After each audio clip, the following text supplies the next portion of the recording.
Hello e-learners, welcome back to my channel. I hope you all are having a great day. So today our topic is circular flow of income. ये class 12th की macro economics का topic 1 है.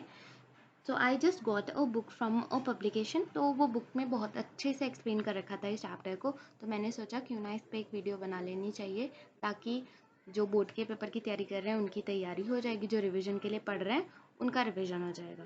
So without wasting any time, let's get started with the topic.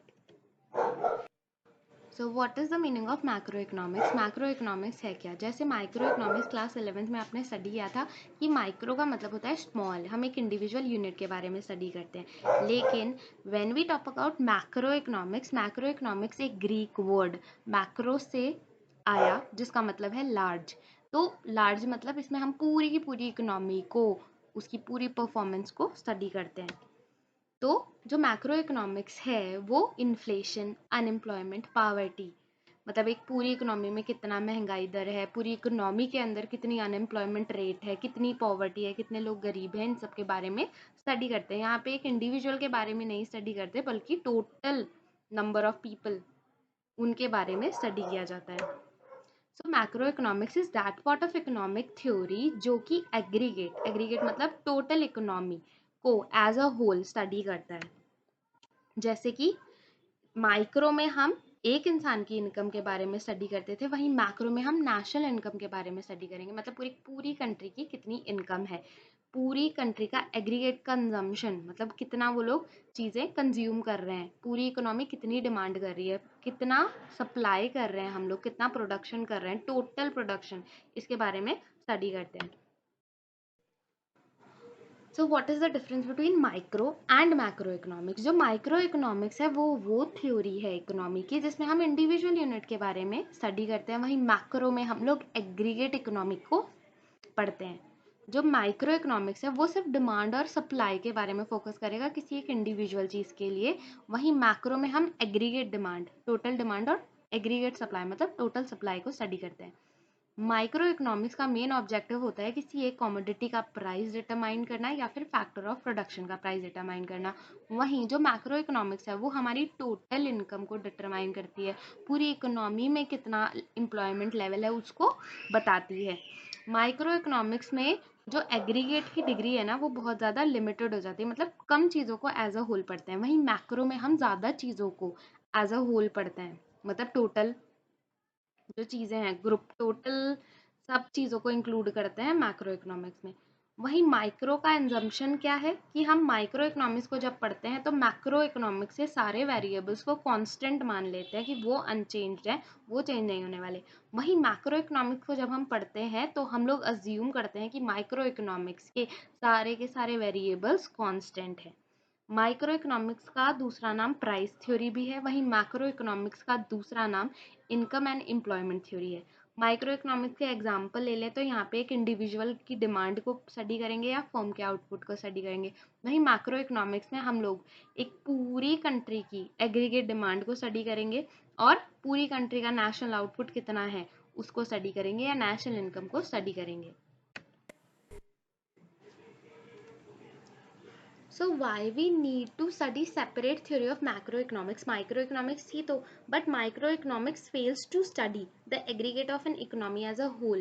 Microeconomics में हम लोग individual units के बारे में पढ़ते हैं और macroeconomics की जितनी भी problems है कि एक economy की overall problem क्या है उसको जो माइक्रो इकोनॉमिक्स है वो कहीं ना कहीं अच्छे से नहीं बता पाती, इसीलिए हमको एक मैक्रो इकोनॉमिक सेपरेट थ्योरी लानी पड़ी जिसमें कि हम लोग सारे के सारे इकोनॉमिक सिस्टम के बारे में, टोटल इकोनॉमिक सिस्टम के बारे में स्टडी कर सकें और मैक्रो इकोनॉमिक्स के जितने भी पैराडॉक्स हैं उनको अच्छे से समझ सकें और उनके सॉल्यूशंस निकाल सकें.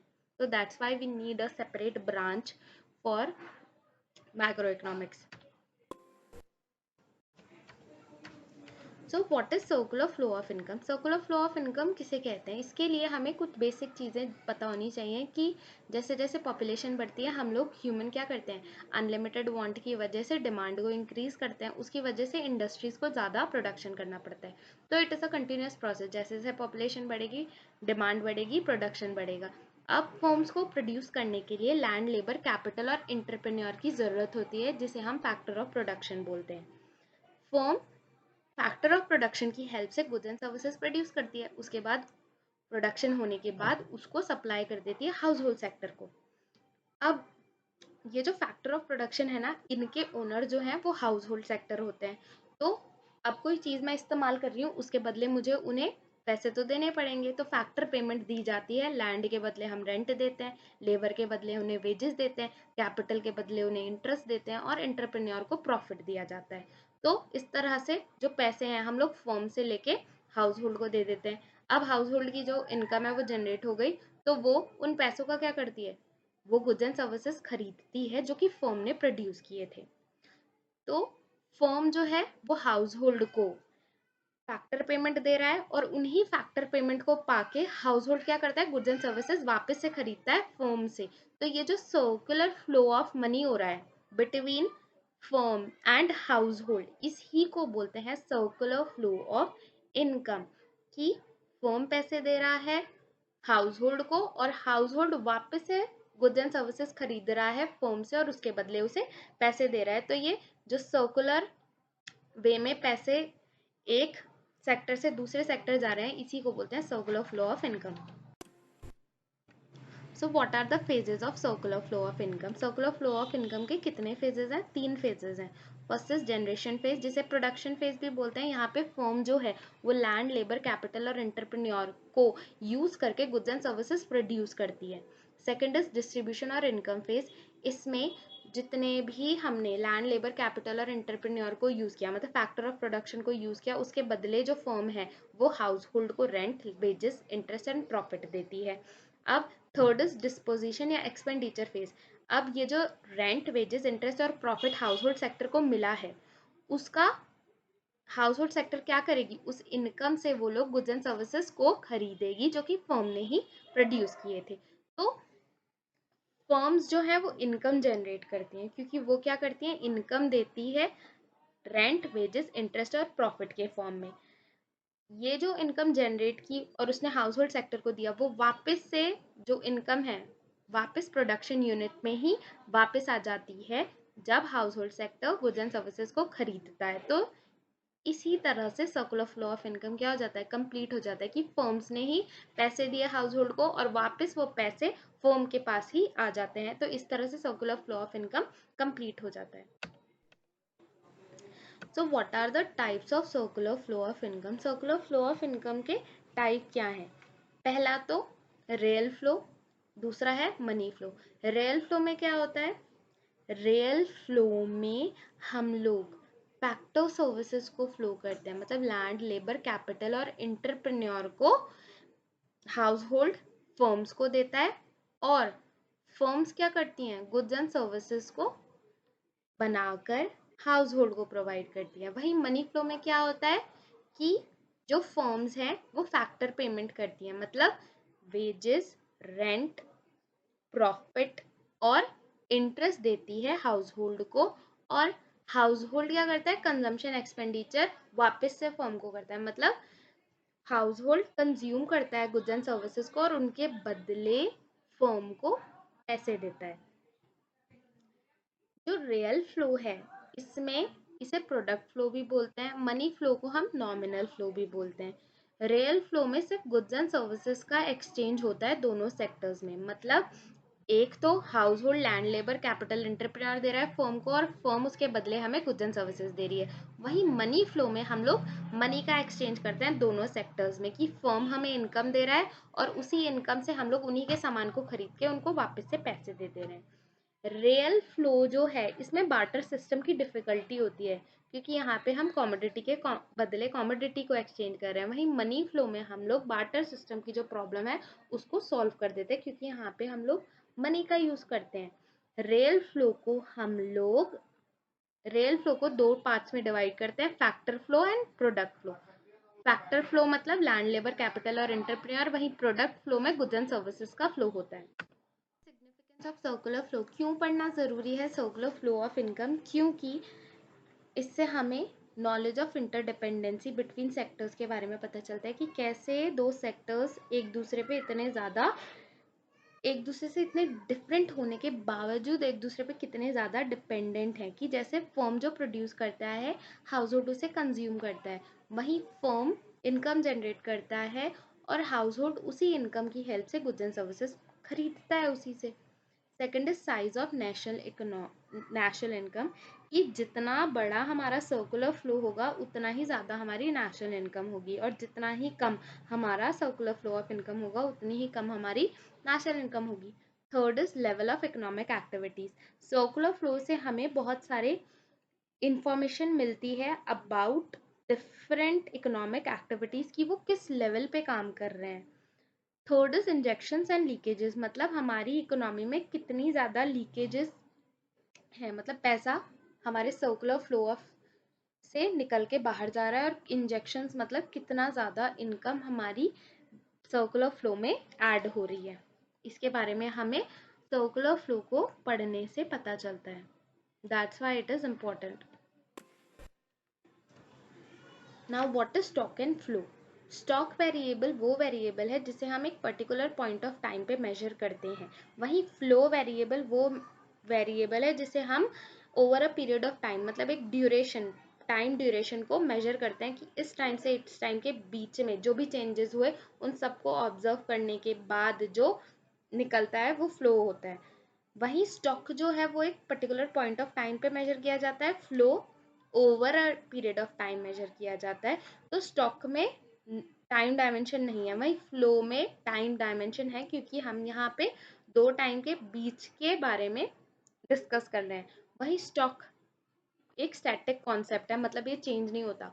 फ्लो जो है वो डायनेमिक कॉन्सेप्ट है, चेंज हो सकता है। इसके एग्जांपल ले लेते हैं कि स्टॉक क्या होता है कि दिल्ली के अंदर कितने total number of Maruti car है, वहीं फ्लो कॉन्सेप्ट क्या है कि 2023 में मारुति कंपनी ने कितनी सारी कार्स को प्रोड्यूस किया। वैसे ही स्टॉक मतलब कि एक टैंक के अंदर कितना ज़्यादा पानी स्टोर है, फ्लो मतलब कि एक नदी के अंदर कितना ज़्यादा पानी बह रहा है। स्टॉक जो है वो एक पर्टिकुलर पॉइंट ऑफ टाइम पे मेजर किया जाता है, वहीं फ्लो जो है यहाँ पे हम लोग पीरियड्स को, ड्यूरेशंस को ऑब्जर्व करते हैं कि एक महीना, एक साल, एक घंटा, इसके अंदर जितना भी चेंज हुआ है उसको फ्लो कॉन्सेप्ट बोलते हैं। What is closed economy and open economy. Closed economy जो है इसका रेस्ट ऑफ द वर्ल्ड मतलब फॉरेन कंट्री से कोई लेना देना नहीं होता, वहीं ओपन इकोनॉमी में हमारा रिलेशन होता है रेस्ट ऑफ द वर्ल्ड में। अभी कोई भी ऐसी इकोनॉमी नहीं है पूरे वर्ल्ड में जो कि पूरी तरह से क्लोज्ड इकोनॉमी हो, क्योंकि हमें फॉरेन वर्ल्ड से इंटरेक्शन रखना पड़ता है। हमारे लोग भी बाहर जाते हैं, वहाँ के लोग हमारी कंट्री में आते हैं, वहीं हम लोग वहाँ पे गुड्स एंड सर्विसेज को सेल करते हैं और वहाँ से गुड्स एंड सर्विसेज को खरीदते भी हैं। क्लोज्ड इकोनॉमी में 3 सेक्टर आते हैं, हाउस होल्ड, फर्म और गवर्नमेंट। वहीं ओपन इकोनॉमी में 4 सेक्टर आते हैं, house hold, firm, government and foreign sector itself. अब सर्कुलर फ्लो ऑफ इनकम को स्टडी करने के लिए हमें 4 सेक्टर्स के बारे में पता होना चाहिए, क्योंकि ये 4 sector circular flow of income के लिए बहुत ज़्यादा इंपॉर्टेंट है। वैसे आपके में 2 ही सेक्टर्स को इम्पोर्टेंस दी गई है, बट टोटल 4 सेक्टर्स को हम लोग सर्कुलर फ्लो ऑफ इनकम में स्टडी करते हैं। First is house hold sector. House hold sector क्या है? ये ओनर है सारे फैक्टर ऑफ प्रोडक्शन का, मतलब लैंड, लेबर, कैपिटल, एंटरप्रेन्योर, इनका ओनर कौन होते हैं? हाउस होल्ड सेक्टर होते हैं। और ये रिसीव करते हैं फर्म से रेंट, वेजेस, इंटरेस्ट और प्रॉफिट। इससे इनकी इनकम जनरेट होती है और फिर इन्हीं इनकम से ये गुड्स एंड सर्विसेज को प्रोड्यूस करते हैं फर्म से। Second is firm. फर्म क्या है? ये प्रोडक्शन यूनिट है, क्योंकि ये गुड्स एंड सर्विसेज को प्रोड्यूस करता है with the help of land, labour, capital और एंटरप्रेन्योर। ये हायर करता है लोगों को, फैक्टर ऑफ प्रोडक्शन को हायर करता है, उसके बदले ये इनकम देता है हाउस होल्ड को। Third is government. Government sector जो है ये हमारे लिए वेलफेयर एजेंसी की तरह काम करता है, क्योंकि ये लॉ एंड ऑर्डर को मेंटेन करता है, डिफेंस को, पब्लिक वेलफेयर को ध्यान में रखता है, और ये गुड्स एंड सर्विसेज को खरीद भी लेता है फर्म से अगर वो अच्छे से सेल नहीं हो रही है। वहीं पे ये हाउस होल्ड सेक्टर के लिए भी बहुत सारी पॉलिसीज लेके आता है। Next is foreign sector. Foreign sector का हमारे मैक्रो इकोनॉमिक्स के इस सर्कुलर फ्लो में मेन यही है कि हम वहाँ से इम्पोर्ट करते हैं या फिर वहाँ पे एक्सपोर्ट करते हैं। Now what is circular flow of income in two sector economy? दो सेक्टर्स कौन कौन से हैं? Household and second is firm. यहाँ पे हम अज्यूम कर रहे हैं कि सिर्फ दो ही सेक्टर्स हैं, house hold sector and firm sector. House hold sector owner है फैक्टर ऑफ प्रोडक्शन का, और ये गुड्स एंड सर्विसेज को कंज्यूम करता है जो फर्म प्रोड्यूस कर रही है, और फर्म गुड्स एंड सर्विसेज को प्रोड्यूस कर रहा है और वो हाउस होल्ड सेक्टर को जाके बेच रहा है। कोई गवर्नमेंट सेक्टर नहीं है, कोई फॉरेन ट्रेड नहीं है यहाँ पे कि हम लोग दूसरी कंट्रीज में जाके सामान बेचेंगे या वहां से खरीदेंगे, और ना ही गवर्नमेंट सेक्टर है यहाँ पे। यहाँ पे कोई सेविंग नहीं हो रही है, हम लोग ऐसा इज्यूम कर रहे हैं। और हाउस होल्ड सेक्टर जितनी भी इनकम रिसीव करता है वो सारी की सारी इनकम को क्या कर देता है? फर्म्स के बनाए हुए गुड्स एंड सर्विसेज को प्रोड्यूस करने में खर्च कर देता है। ये हम अज्यूम कर रहे हैं। फर्म जो है गुड्स एंड सर्विसेज प्रोड्यूस करता है और वो सारा का सारा जितना भी एंटायर आउटपुट है उसे हाउस होल्ड सेक्टर को दे देता है। तो इसे हम डायग्राम के थ्रू समझ लेते हैं। ये डायग्राम आप एग्जाम में बना के आना ज़रूर, कि जो फर्म्स हैं ये गुड्स एंड सर्विसेज बनाकर हाउस होल्ड सेक्टर को दे रहा है, उसके बदले जो हाउस होल्ड सेक्टर है उसे कंजम्पशन एक्सपेंडिचर दे रहा है, मतलब जिस रेट पे उसने सामान खरीदा उसके बदले उसे फर्म को पैसे दे रहा है। वहीं पे जो हाउस होल्ड है वो फैक्टर सर्विसेज को दे रहा है, मतलब लैंड, लेबर, कैपिटल और एंटरप्रेन्योर दे रहा है फर्म को। फर्म ने उसे हायर कर लिया, फर्म उसके बदले हाउस होल्ड को फैक्टर पेमेंट देती है, मतलब रेंट, वेजेस, कैपिटल और प्रॉफिट और इंटरेस्ट दे रही है। अब इनकम फर्स्ट जनरेट होती है प्रोडक्शन यूनिट में, क्योंकि जो इंडस्ट्रीज हैं उन्हें गुड्स एंड सर्विसेज प्रोड्यूस करने हैं, इसके लिए वो क्या करती है? हायर करती हैं फैक्टर सर्विसेज को, और उसके बदले वो फैक्टर पेमेंट हाउस होल्ड को देती है। तो जो फैक्टर ओनर है उन्हें इनकम जनरेट होती है और उसके बदले वो गुड्स एंड सर्विसेज को खरीदते हैं प्रोडक्शन यूनिट से। तो इस तरह से सर्कुलर फ्लो ऑफ इनकम क्या हो जाता है? पूरा का पूरा कंप्लीट हो जाता है।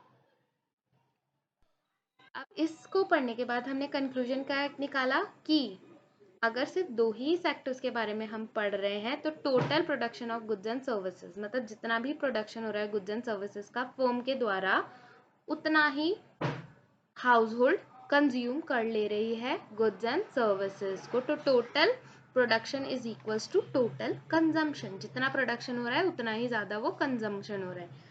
तो factor payment by firm is equals to factor income of household, मतलब जितना फैक्टर पेमेंट फर्म दे रही है उतनी ही factor income household generate कर रही है। Factor payment is equals to factor income.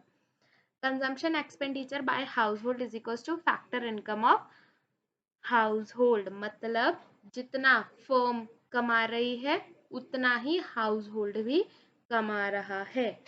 Real flow in the form of factor services and final goods and services is equals to money flow between firm and service, मतलब जितना goods and services दोनों sector के बीच में flow हो रही हैं उतने ही पैसे दोनों सेक्टर के बीच में फ्लो हो रहे हैं। So in a two sector economy national product is equals to national income, मतलब जितना प्रोडक्शन हो रही है उतनी ही इनकम जनरेट हो रही है। National product is equals to national income. वहीं दोनों ही सेक्टर एक दूसरे पे डिपेंडेंट होने की वजह से एक का एक्सपेंडिचर दूसरे की इनकम जनरेट करता है और दूसरे की इनकम जनरेट करने से पहले वाले का एक्सपेंडिचर सामान बिकता है। ठीक है, that's all for today's topic. If you like my video, please do subscribe my channel and thank you for watching.